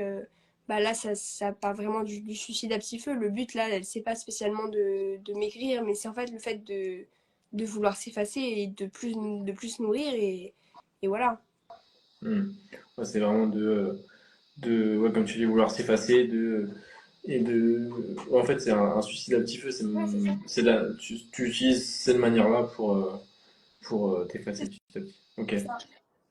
Il y a une question là, les balances connectées. Est-ce que vous déconseillez? Est-ce que tu as un avis là-dessus, Sybille? Bon, toi, du coup, vu que tu te pèses plus, je sais pas si tu en as un, mais est-ce que tu as un avis là-dessus pour peut-être les personnes en cas d'anorexie ou alors d'une manière population générale? Est-ce que tu as des avis là-dessus? Tout dépend du contexte. Si tu fais Hmm. d'anorexie, je te dirais que n'importe quelle balance, c'est mort, c'est dead, tu peux oublier. Une personne qui a une relation très saine avec son poids, il n'y a pas de souci, c'est très bien, ça rajoute des données en plus, ça permet d'être plus lucide justement sur la masse grasse, la masse musculaire, La etc. Donc c'est composition très bien. corporelle. Hmm. Moi, je rajouterais quand même que c'est pas ultra fiable non plus, étant Oui, donné que t'as que évidemment. des capteurs au niveau des pieds, que c'est une balance qui est quand même low cost, on va dire, bas de gamme. Je trouve ça pour souvent 50 euros, quelque chose comme ça, peut-être un peu plus cher maintenant. C'est pas ultra fiable en termes de données, tu as une grosse marge d'erreur, mais ça peut te donner un repère. Et ce qui compte, c'est surtout bah, comment est-ce que tu traques les données, si tu utilises toujours la même chose. Euh, c'est euh, c'est représentatif, après, il faut toujours être dans les mêmes conditions. Sur une balance connectée, faut faire le test. Si tu bois de l'eau avant et après, enfin tu te pèses 2 fois et tu bois de l'eau entre les deux, bah, tu vas avoir ton taux de masse musculaire, ton taux de gras, il va pouvoir changer en fonction de la quantité Mm. d'eau que tu as mangé. Donc à faire attention à ça, quoi. Et si vous voulez des balances un peu mieux, il faut des balances avec des capteurs au niveau des mains, des balances in-body qu'on peut trouver chez certaines salles indépendantes. Et voilà, ça coûte un peu de sous de faire un bilan, mais ce sera plus précis, même si ça reste une fois de plus une louche, on va dire. Mais ce sera plus précis. Et sinon, il y a les Dexascan, où là, tu vas dans un scanner du coup directement. Mm. dure 15 minutes et là c'est un peu plus précis encore, même si c'est pas. En fait, on n'arrivera jamais à avoir un truc ultra fiable, du moins pour l'instant on n'a pas les moyens pour savoir exactement. Mais une fois de plus, ce qui compte, c'est le fait d'utiliser toujours la même méthode pour traquer ces données, quoi. Ok, hop, donc là il y a toutes les questions du chat qui ont été gérées. Euh, Attends, je regarde sur les questions moi que j'avais mis de côté avant. Est-ce qu'il y a des choses. Ouais. C'est- C'était quoi, toi, du coup, la première démarche que tu as entrepris quand tu as voulu te sortir un petit peu de cette anorexie-là et que tu t'es dit, faut que je fasse quelque chose? C'est quoi la première démarche que tu as faite? Ou alors, quelle est la première démarche que tu recommanderais à quelqu'un qui souhaite s'en sortir? Bah, du coup, comme j'ai dit, déjà, première chose, numéro 1, la balance. Ça dégage. Du coup, ouais, arrêter de se peser. Ensuite, moi, la chose qui m'a aidé à me renourrir petit à petit, bon, c'est pas la meilleure. Mais du coup, en fait, comme j'étais suivie à l'hôpital, il y a eu un moment donné où, en fait, ça faisait plusieurs semaines que ma pédiatre me menaçait d'hospitalisation parce qu'en fait, elle me disait, bah là, au prochain rendez-vous, si tu continues à perdre du poids, bah, hospitalisation. Et au fur et à mesure, bah, si je suis arrivée le jour J, où je suis allée à mon rendez-vous tranquillou, elle me dit, bon, bah là, Sybille, ça fait un mois que je te mets en garde, ça continue, bah écoute, il va falloir t'hospitaliser. Et en fait, j'avais mis beaucoup d'espoir dans l'hospitalisation. Je pensais réellement que ça allait pouvoir m'aider, sauf qu'en fait, c'est un peu l'enfer sur Terre. Et ça a été l'hospitalisation express, c'est-à-dire vraiment, euh, j'ai fait une nuit et une journée, c'est tout. Parce que Ok. ça m'a traumatisée. Et c'est là aussi où je parle du fait que c'est tellement pas adapté la prise en charge des personnes qui souffrent d'anorexie. Parce qu'en fait, je suis arrivée là-bas, j'avais l'impression d'être un cobaye. En plus, bah, du coup, c'était période Covid, donc j'étais mise dans une chambre en isolation. Enfin, c'était affreux. Vraiment, ça m'a traumatisée. Une chambre, tous les murs blancs, rien du tout. Ils t'enlèvent tes téléphones, enfin, ils fouillent toutes tes affaires, ils t'enlèvent tout ce qui va te permettre d'être en lien avec l'extérieur, ils t'enlèvent tout. Tout, tout, tout. Téléphone, ordi, tablette, n'importe quoi, ils t'enlèvent tout. Donc, tu te retrouves seule dans une chambre avec rien du tout. Et les Ok. seules fois que tu vois des gens, ça va être soit pour t'apporter des plateaux de nourriture qui te terrorisent, Mhm. soit ça va être des internes qui vont venir pour te piquer, te mettre des électrocardiogrammes, pour te faire des prises de sang, etc. Donc vraiment, ça a été traumatisant pour moi. Mais vraiment réellement traumatisant. Mais du coup, pour le coup, ça m'a tellement secouée que du coup, j'ai fait la nuit. C'était, je pense, une des pires nuits de ma vie. J'ai pleuré toute la nuit, toute la nuit, toute la nuit. Et je pensais qu'une chose, c'était mais en plus, du coup, j'y suis arrivée là, je ne savais pas quand est-ce que j'allais pouvoir sortir. Et c'est la pire sensation au monde de te sentir enfermé quelque part. Mais c'est affreux. Affreux, affreux, affreux. Et, euh, et du coup, je me disais, mais comment je vais tenir ne serait-ce qu'un mois là? Je me suis dit, mais c'est pas possible, je vais devenir folle. Vraiment, je vais devenir folle, c'est impossible. Et en plus, quand tu penses que encore, je sais pas, 4 mois avant, que t'es au lycée avec tes potes, et là, tu te retrouves là, mais tu te dis, c'est pas possible, c'est un cauchemar, c'est un film d'horreur. Oui, tu Voilà. passes de la vie est belle à la Mais, vie est. mais vraiment, je me dis, mais. Et c'est là où je me suis dit, mais je peux pas. Genre, je peux pas finir. Enfin, je peux pas rester là, je peux pas faire. Ma vie, ça peut pas être ça. Je ne veux pas que ma vie, ce soit ça, c'est mort. Et le Hmm. lendemain, du coup, Lucien, Ils c'est mon t'ont interne qui était rentré dans ma chambre pour prendre des ils t'ont nouvelles. autorisé à repartir du coup le lendemain? J'y viens. Ouais. Alors, du coup, je n'étais pas en danger mortel. J'étais en dénutrition, j'avais un IMC inférieur à 16, mais j'étais pas en danger vital. Parce que là, sinon, pour le coup, j'aurais été obligée de rester. Si j'avais été mise sous sonde gastrique et tout, c'était mort. Mais du coup, j'étais pas en danger vital. Et c'est pour ça qu'en fait, du coup, première occasion, j'ai demandé est-ce que je peux avoir mon père au téléphone. J'ai eu mon père, et alors là, papa, viens me chercher, je t'en supplie, papa. Et vraiment, je pleurais. Il y avait l'interne à côté, je disais, je t'en supplie, je ferai tout pour ça. Enfin, je remangerai et tout, je ferai tout, je t'en supplie, viens me chercher. Et Dieu merci, mon petit papa est venu me chercher. Parce qu'en plus, ça pareil, j'aurais eu des parents qui ne me soutenaient pas du tout. Bah, ils Oui, m'auraient laissé là, en ah fait. bah, Et là, honnêtement, je pense que j'aurais dépéri. Hein. Mais vraiment, réellement, je pense que je n'avais pas la force mentale pour rester là-bas. ouais. Et du coup, en sortant, bah, il y avait un peu cet ultimatum de bah, t'es sorti, mais maintenant, tu veux plus jamais y retourner, donc tu sais ce qu'il faut faire pour plus jamais y retourner, quoi. Et du coup, moi, ça m'a aidé à petit me renourrir parce que j'ai tellement vécu un cauchemar. Enfin, c'était impensable pour moi d'y retourner. Et du coup, c'est là où je me suis dit, ok, bon, bah, j'ai pas le choix et je suis obligée de remanger petit à petit. Et pareil, enfin, psychologiquement, c'est tellement, tellement dur parce qu'en fait, t'as pas envie de guérir, mais t'es quand même forcé. Donc, ouais, c'est là où j'ai commencé à reprendre un peu de poids, petit à petit, à remanger. Et malheureusement, c'est aussi du coup très vite tombé dans la boulimie pour moi. Mais du coup, enfin, à la fois la boulimie ça a été très dur et à la fois ça m'a sauvée d'un point de vue physique, ça m'a obligée en fait à reprendre du poids. Et petit à petit, du coup, par contre, ça m'a permis d'aller mieux, de reprendre du poids, psychologiquement aussi, et physiquement évidemment, mais psychologiquement aussi. Hmm.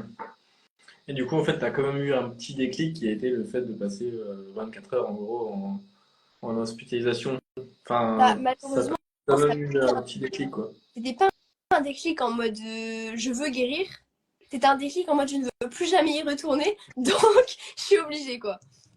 Ouais, c'était le déclic pas dans le bon sens, quoi. C'était pas volontaire, enfin c'était pas j'étais pas d'accord avec ça. J'avais pas du tout envie, mais c'est Ouais. juste voilà, il y a vraiment pas le choix parce que Mais c'est comme on dit, il y a une phrase qui dit, les gens restent dans leur situation actuelle tant que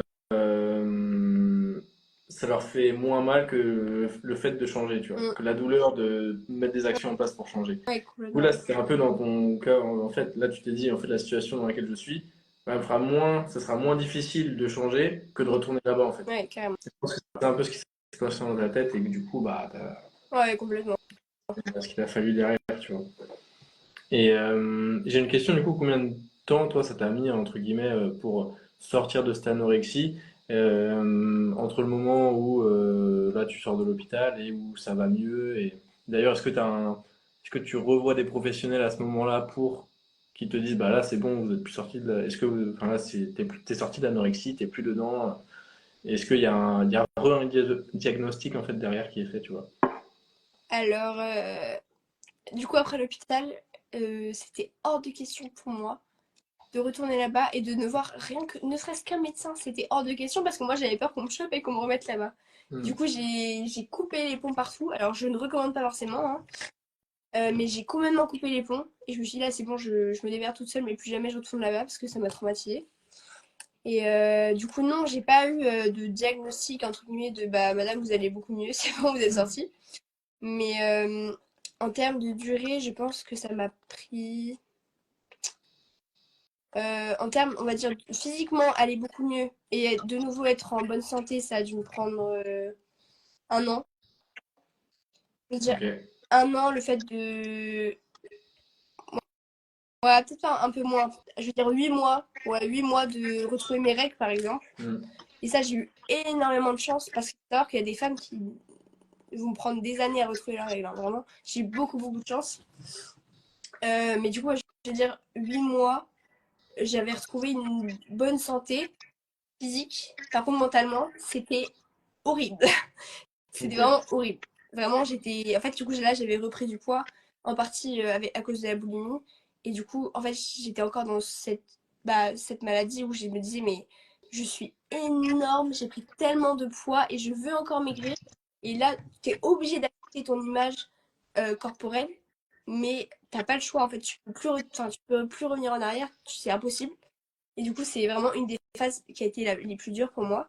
Et puis petit à petit, du coup, comme je te l'ai dit, bah, le fait de ressortir, de voir des amis, de vivre des bons moments, ça m'a permis de m'accrocher à la vie et de laisser de côté, du coup, cette obsession autour de mon corps et de mon poids et de vraiment me focus sur le bonheur, quoi, la Ouais. vie. Et, euh, et là, c'est là, petit à petit, où bah, j'ai pu recommencer à faire du sport, à retrouver des sensations, à retrouver aussi ce que c'était le fait d'être heureux. Enfin, c'était incroyable pour moi de me dire, mais là, j'ai rigolé. Quoi. Incroyable, je ressens des émotions positives. Et du coup, ça a été un cercle vertueux par la suite, mais ça a été très long. Et je pense que du coup, vraiment, en être sortie complètement, bah, je dirais 2 ans. Ouais, 2 ans. Ouais, donc c'est quand même très Ah, très long en fait. c'est extrêmement long et il y a des personnes qui y arrivent à en sortir vite, mais c'est une minorité, hein, clairement. Et est-ce que du coup, sur ces 2 ans, est-ce que c'est un peu des fois tu retombes dans l'anorexie, après tu refais boulimie, après c'est... Ou est-ce que c'est Euh, plutôt progressif au fur et à mesure? Ça, pareil, ça va dépendre de chacun, mais il faut savoir que, enfin, forcément, on est très susceptible. Imaginons un jour, je vis quelque chose de terrible.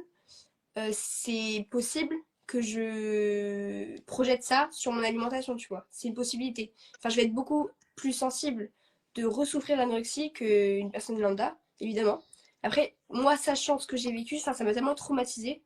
Je ne pense pas, je ne pense pas, après, évidemment, je ne peux pas savoir ce qui va se passer, mais je ne pense pas que je pourrais retomber là-dedans. Mais c'est une possibilité. Et sinon, je ne pense pas pareil que j'ai eu ces espèces de vagues anorexie en mode. Mais par contre, comme je te l'ai dit, dans ce processus de reprise de poids, de boulimie, j'étais toujours dans ces pensées de restriction hyper intense, mais du coup, ça a alimenté aussi la boulimie, puisque je continue à me dire je veux perdre du poids, et du coup, bah, je me restreignais, mais ensuite, ouf, et voilà, mais ouais, voilà. Ça dépend des cas et Ouais, c'est chacun son parcours et on peut pas donner un parcours. ouais, oui, Ouais, c'est comme tout, chaque personne est différente et unique ouais, et complètement. rencontrera différents problèmes à différentes phases de la guérison, quoi. Ok, ok. Il y avait quelqu'un qui disait bravo, tu dois être fier de toi, vu le résultat. Donc c'est Mélanie qui disait ça. Les gens, Elle merci beaucoup. disait bravo. Yes, elle disait waouh, ça doit être tellement dur, etc. Voilà. Et elle est partie. Donc elle verra pas ta réponse. Ah tiens, j'ai une question aussi d'un de mes élèves. Il y a une nutritionniste me disait que pour bien manger, il faut manger coloré. Je pense que par coloré, il veut dire avoir plusieurs couleurs dans ton assiette et que du coup, manger, du coup, en gros, varié. Je pense que c'est ça surtout qu'il veut dire. Bah oui, en soi. Enfin, je veux dire, si tu manges beaucoup de couleurs, ça veut dire que tu manges probablement beaucoup de vitamines différentes, etc. Je vais pas rentrer dans dans le profond du sujet, mais non, bah oui, oui, c'est bien. Après, comme pour tout, pas d'extrême. Euh, ouais, il faut avoir une alimentation variée, répondre à ses besoins, mais après, il n'y a pas. De toute façon, il n'y a pas une alimentation parfaite, ça n'existe pas. Ouais, C'est chacun a ses besoins et voilà. c'est ça. Mais oui, le fait en fait d'avoir plusieurs couleurs, ça va déjà t'informer et te dire que potentiellement tu as assez de variété dans ton Mm. alimentation. Même au niveau des légumes, bah, une fois tu manges des légumes verts, une fois tu manges des carottes, ce sera orange et en fait ça va pas t'apporter Ouais, toutes les mêmes vitamines. Donc ça peut te permettre d'éviter d'avoir des carences ou autres. Et là il y a quelqu'un qui disait on mange d'abord avec les yeux. Et oui aussi, parce que quand ça te fait plaisir au visuel, bah, tu vas aussi prendre du plaisir à le manger ouais. derrière. Et est-ce que toi, est-ce que non, je pense qu'elle veut dire une belle assiette donne envie. Est-ce que toi c'est quelque chose du coup qui, pendant que tu voulais reprendre du poids, le fait d'avoir une belle assiette, est-ce que ça te poussait à vouloir manger, à mieux manger? Oui, enfin, pas tellement l'esthétique, mais par contre, j'avais ce truc de, imaginons, je rêvais depuis 2 semaines de manger une tarte aux pommes, et si je mangeais la tarte aux pommes et que j'étais déçue gustativement, je me disais que c'était du gâchis, que j'avais gâché genre ce moment d'aliment plus calorique, parce que je pensais que ça allait être incroyable, et que du coup, voilà, c'est du gâchis parce que j'ai gâché des calories en mangeant un truc beaucoup moins bon que ce que je pensais. Bon, après, ça paraît, c'est complètement, Ouais. c'est irrationnel, enfin voilà quoi. Ouais, tu remettais encore en fait la faute sur toi en mode ouais, c'est ma faute, j'ai pas savouré l'aliment et tout et Bah, plus en mode, j'ai gâché des calories en mangeant ah un truc oui, pas ouais, assez bon, alors que je pensais que ça allait être incroyable. ok, ouais, tu voyais dire en fait j'aurais pu manger Ouais, c'est ça. repartir mieux ces calories quoi. Yes, hop, ok. Attends, je regarde, je recheck juste les questions que j'avais prévues, mais je pense qu'on a abordé pas mal de choses. En tout cas, ça fait déjà presque une heure et Ouais, demie. Ça te dit? Je sais pas si t'as des trucs de prévu hein, derrière, Je vais aller mais demander. ouais, moi aussi. Mais là, je pense qu'on a bien fait le Ouais. tour. Et est-ce que toi, il y a quelque chose en particulier là qu'on n'aurait pas abordé pendant le live, des choses des conseils que tu aimerais donner en plus, quelque chose en plus que tu aimerais dire qu'on n'aurait pas eu l'occasion d'aborder? On a fait bien le tour. Après, évidemment, en fait, on pourrait en parler des heures et des heures parce que c'est tellement complexe comme trouble que voilà. Et puis, tous les troubles alimentaires se joignent, entre guillemets. Mais non, bah, si je voulais juste finir sur une note, ça serait.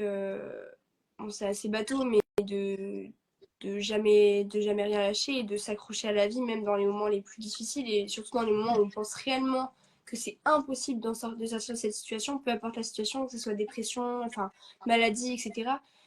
Il y a toujours espoir. Et il faut absolument s'accrocher, même aux micro petites choses très simples de la vie qui peuvent apporter du bonheur, s'accrocher un maximum à ça et continuer avec le temps, ça ira mieux. Mais même si c'est extrêmement dur, bah, s'accrocher, se battre, parce que c'est réellement un combat. Et, euh, et ça ira. Hmm.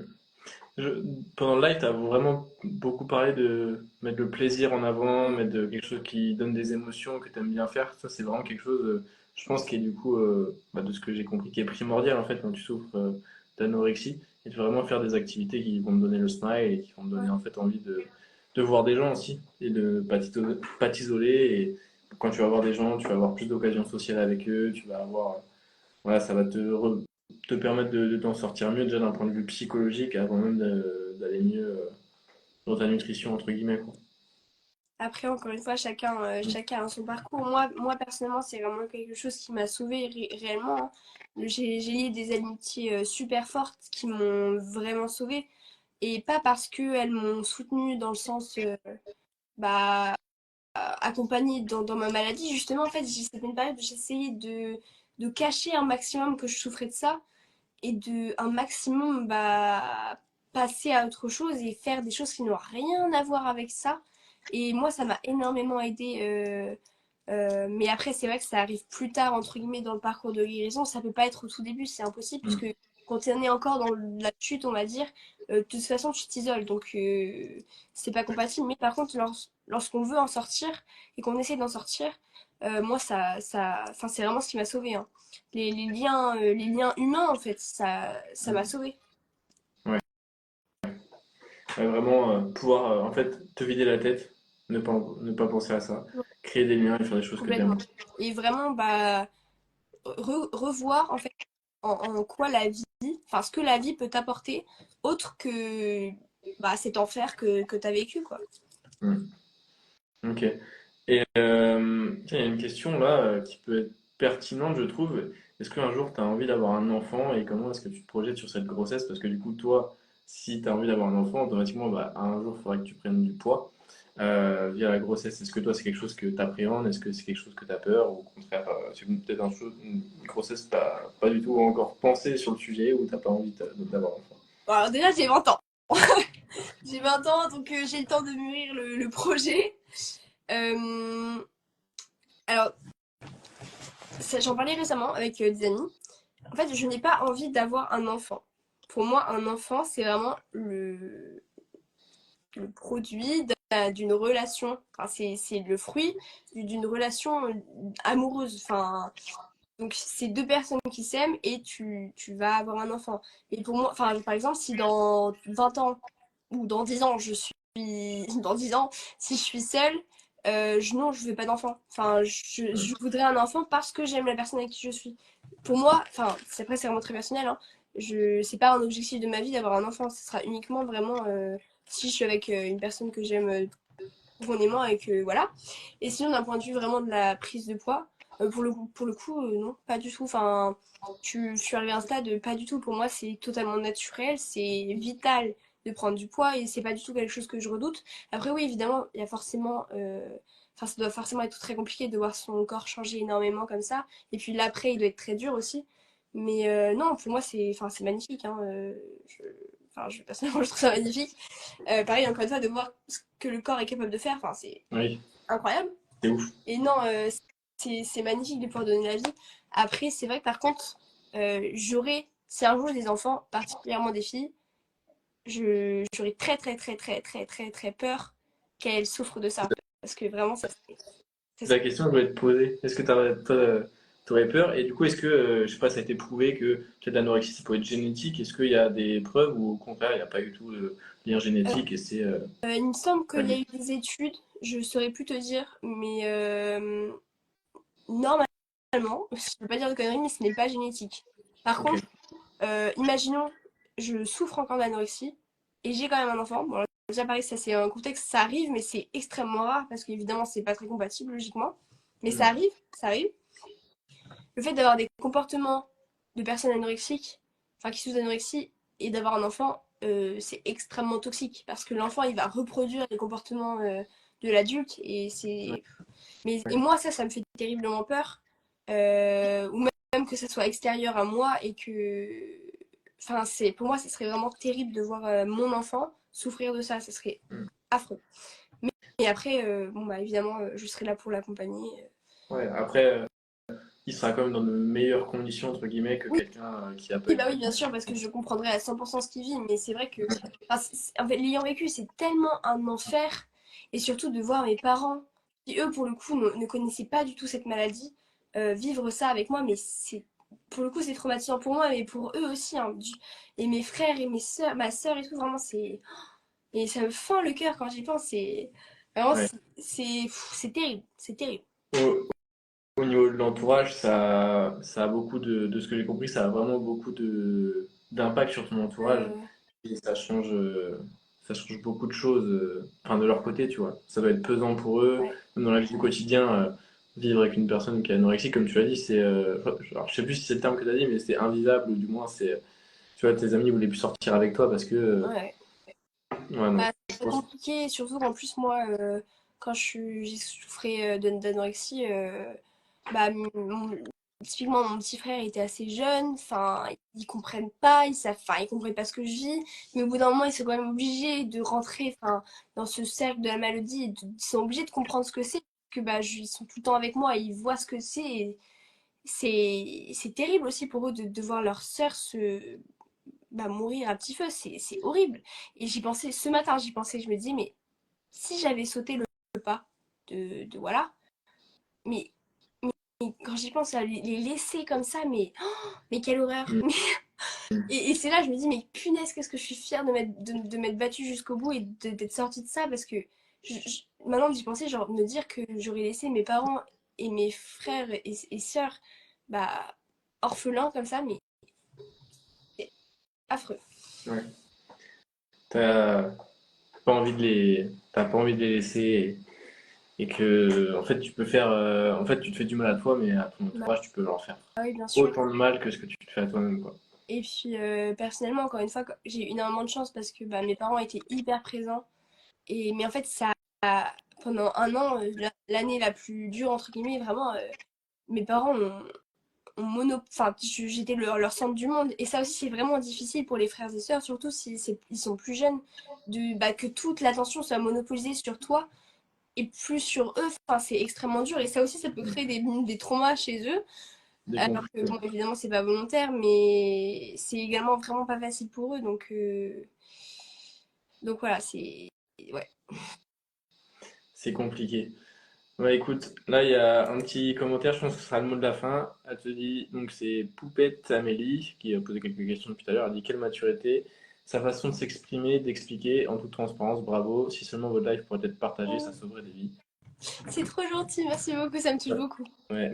Merci à toi d'être resté Amélie jusqu'au bout, parce que je crois qu'elle est pratiquement depuis le début. Elle a posé des questions au tout début, je C'est crois. adorable. Donc voilà, donc j'espère que ce live pourra servir à d'autres personnes. Il sera de toute façon rediffusé sur YouTube. Et puis bah, je pense qu'on est bon pour aujourd'hui. Cyril, qu'est-ce que t'en penses? Parfait. Ça fait le tour. On a bien parlé. Voilà. Et hop, il y a un autre message. Je vous aime, bravo pour votre courage. Bon, c'est surtout toi, du coup, le bravo à toi pour ton partage d'expérience, pour le courage de parler de ça. Je pense que ça n'a pas dû être très facile pendant tout le live. Mais merci à toi, en tout cas, Cyril, d'avoir accepté Bah, l'invitation. merci à toi de m'avoir invité, ça m'a fait très très plaisir. Puis c'est important aussi pour moi de montrer ce que c'est vraiment la maladie, hein, et au-delà de la maigreur. Et ouais, du coup, ça m'a fait très très plaisir. Bah, de rien. Et puis voilà, je vous invite tous à aller suivre Sybille sur sa page si vous ne la connaissez pas. Puis bah, peut-être qu'un jour on se refera un petit live, un autre petit sujet ensemble, Et encore si ça te mieux en présentiel. en présentiel. Ouais, À faudra se déplacer. Aerox de Paris. Ah, tu veux faire un Aerox du coup? Je ne sais pas encore, je ne vais pas m'avancer sur quoi que ce soit, mais c'est vrai que ça m'a tenté. Ça m'a bien tenté aussi. Ouais, C'est moi, vraiment pas mal. Après, là, on l'a fait en relais, donc oui, c'est c'est pas différent. le même Mais level. ouais. Après, c'était trop court aussi en relais, tu vois. Tu Oui, fais que c'est 2 stations, 2 kilomètres. vrai. Mais ouais, mais carrément, pourquoi pas. Peut-être qu'on se recroisera sur un Aerox ou sur un autre projet ensemble. Qui c'est avec MyPros? Ouais, peut-être. Et Bah, j'ai vu. attends, je suis même jusqu'au bout, moi. J'ai des Tac, cours c'est derrière, des petites choses. mais je peux pas montrer, c'est mon trépied actuellement. Moi, j'ai tout là, j'ai short, t-shirt, chaussettes. Ah là là. Voilà.